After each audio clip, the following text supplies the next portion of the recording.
what's very important is by God. So when we say like a fundamental belief of Christianity is believing, or I was saying Jesus is God, what that would also entail is that God somehow engages in a level of emptying or a level of like darkening to where he can genuinely and fully experience what it's like to thirst, to be hungry, to be rejected, to die.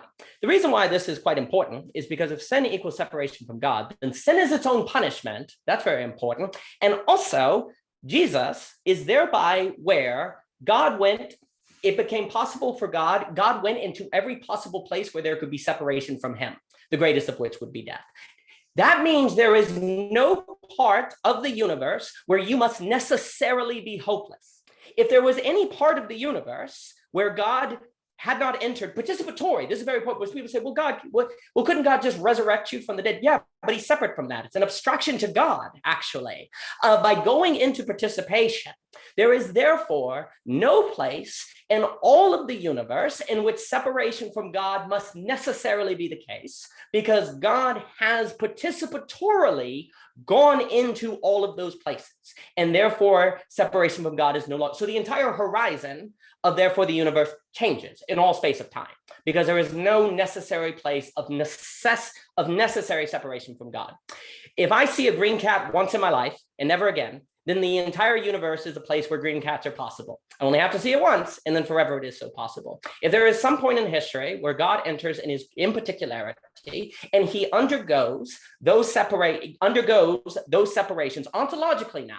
He doesn't literally have to have every single possible participatory experience, which would not be possible as a finite man in humanity. He has to enter into an ontological realm and participate in the essence, which would include the accidents, to use like Aristotelian language. And death would also be its own ontology. But some people could push back and say in the Holy Spirit, he actually does participatory, like the Holy Spirit is another person of the Trinity. And in every one of whom the Holy Spirit dwells, and he therefore has those experiences as well. That's fine. Either model would work. But what you get is a fullness of God's participation in literally everything that human beings has gone through from the depths of suffering, which in one also means that God takes responsibility for his creation, that he created a thing where there would be suffering and et cetera, so forth.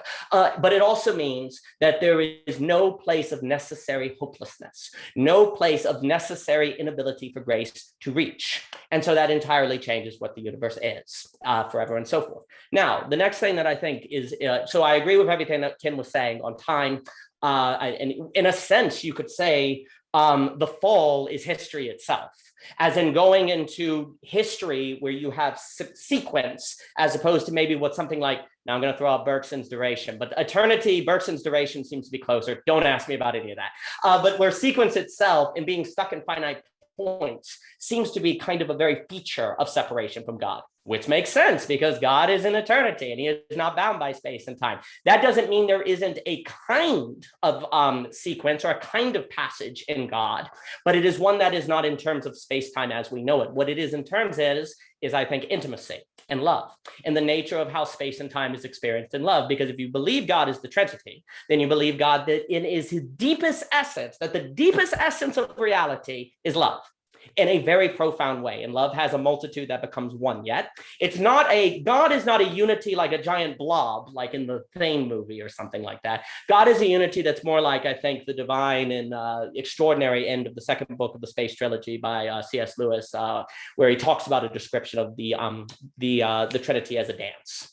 And where that would mean deepest reality is a dance. And what is a dance? A dance is kind of funny because there are people who are not the same person, and yet in the action, they are the same person.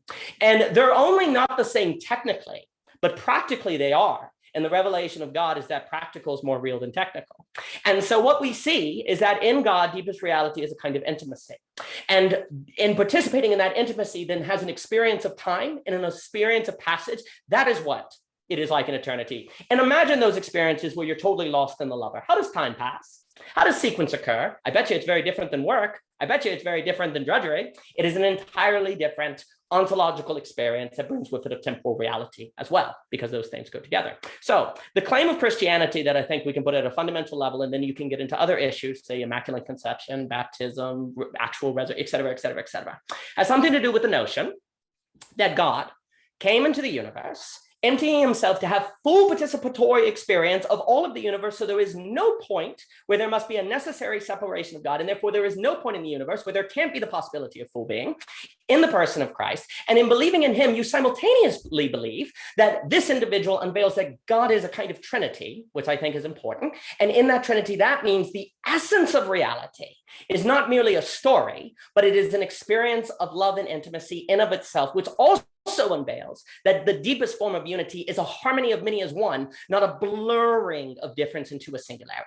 Which then the story, what's deeper than the story is the dance per se. But the story is the precondition that makes possible the dance, because the story in which God comes into the universe fills in all separation from God. And that means you can be part of the dance as well. That means you are not necessarily separated from the dance, and you can live a life and have an eternity of an experience of that very dance. And the universe is an opportunity to enter into that dance.